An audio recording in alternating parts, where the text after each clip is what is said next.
President Biden pledged to pass the Equality Act within 100 days. He could soon be tested on that. This week, Democratic lawmakers introduced the bill. It would amend the 1964 Civil Rights Act and other federal legislation. The Equality Act bans discrimination based on sexual orientation or gender identity in the workplace, in housing, and in education. Supporters say it would provide the most sweeping LGBTQIA protections in our nation's history. The legislation was introduced in the House by openly gay Congressman David Cicilline of Rhode Island. He's introduced a similar bill each year since 2015. Congressman Cicilline joins us now. His district includes Bristol and Newport. He is the co-chair of the LGBTQ+ Equality Caucus, a member of the House Judiciary and Foreign Affairs Committees, and, of course, was one of the House impeachment managers in Donald Trump's second impeachment trial. Congressman Cicilline, good evening. Good evening. Good to be with you. There are already some protections that come with an executive order that President Biden signed to prevent and fight discrimination based on gender identity and sexual orientation. How would the Equality Act differ from that or add to that?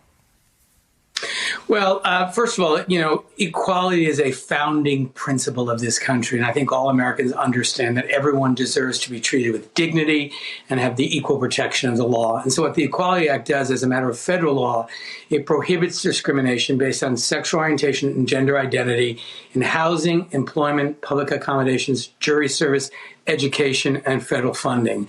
And it's really a fully inclusive and comprehensive civil rights bill to ban discrimination in all areas of life. It takes all of the existing civil rights architecture and adds those categories of sexual orientation and gender identity as protected classes. And so it will end discrimination against the LGBTQ community once and for all as a matter of federal law. So it's not an executive order. It's not a Supreme Court decision. It will be federal law. And, 83% of the American people support anti-discriminant legislation protecting LGBTQ Americans, Republicans, Democrats, and independents. So it's really time for Congress to catch up to where the American people are on this issue. We also had that recent Supreme Court ruling written by Justice Gorsuch about LGBT protections that he read as being based on laws like the Civil Rights Act of 1964. So I imagine you're optimistic about the prospects for this. Yes, that decision is a really important one. And if we litigated all the other areas, we would expect the same result. But that takes years and years and years. And in the meantime, 2/3 of LGBTQ Americans report experiencing discrimination in their lives. And that's just wrong. The Equality Act will end it. And I think, one of the biggest challenges we have is that most people think it's already the law. They think it's already the case that you can't be fired from your job or kicked out of your apartment or denied service in a restaurant just because of who you are. But in a majority of states, that's still possible because there's no protection. So this is really about catching up to where the country is and putting this into law so that LGBTQ Americans can live lives free of discrimination once and for all. Senator Mitt Romney of Utah has said that he will oppose the Equality Act on religious liberty grounds. That always seems to be where LGBTQ protections kind of butt up against strong opposition on some levels. What about people who express concerns as to what this would mean, say, for religious employers or for people who express religious beliefs that may run counter to LGBTQ rights? Well, it's very important that we protect two interests here. One, religious freedom, and a very strong interest in protecting from ending discrimination. Those are two very important interests.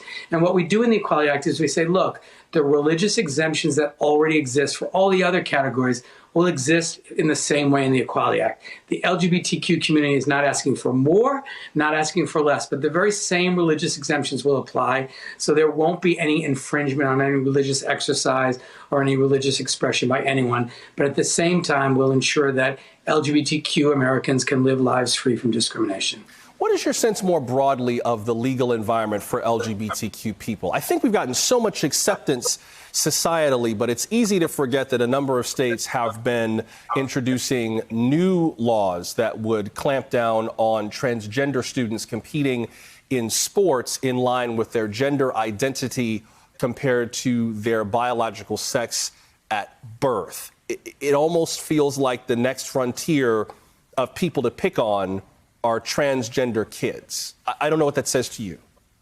Yeah, no, I mean, I think, the trans community, particularly trans kids, have always suffered significant discrimination. And one of the reasons that it's very important that the community be included in the Equality Act. And I think, we've made some progress in areas, but there continue to be lots of efforts in states around the country to put in statute to permit discrimination against certain parts of the LGBTQ community. And without federal protections, these kinds of things will continue to proceed. And that's why a comprehensive civil rights statute at the federal level is so critical to make it clear that in America, you cannot discriminate against someone because of their sexual orientation or gender identity, period. We have a wonderful history in this country of a march toward greater freedom and greater civil rights for all Americans. The LGBTQ community remains the only community that I'm aware of in America that it's legal to discriminate against. And that's just wrong. It's un-American. It's not who we are. And the Equality Act will finally end it. One last thing I would ask you, Congressman. I thought it was pretty extraordinary watching the House impeachment managers, of whom you are a part, be such a diverse group, including having an out gay man among the House impeachment managers, a millennial, women, people of color, et cetera. We know that after the Capitol attack, there is concern that some of the groups that engage in domestic violent extremism might begin targeting other marginalized communities, including LGBTQ people. I don't know any other way to ask this, but to ask it bluntly, but how safe do you feel right now as an out gay man, as a member of Congress in this political climate? Well, I feel safe, but I have the privilege of having security at this moment as a result of the impeachment proceedings and having that impeachment manager and the level of threats. But look, this is an insurrection led by white nationalists, white supremacists, hate groups, violent domestic terrorists that attack marginalized communities. And so, we have to take this threat seriously. I know our law enforcement agencies are doing that, our intelligence communities are doing that, but this is a reality that we have to confront soberly as a country. Democratic Congressman David Cicilline of Rhode Island. Congressman, thanks very much. Hey, thanks for watching our YouTube channel. You should know that you can follow today's top stories and breaking news and catch up on your favorite MSNBC shows all in one place. Download the NBC News app today.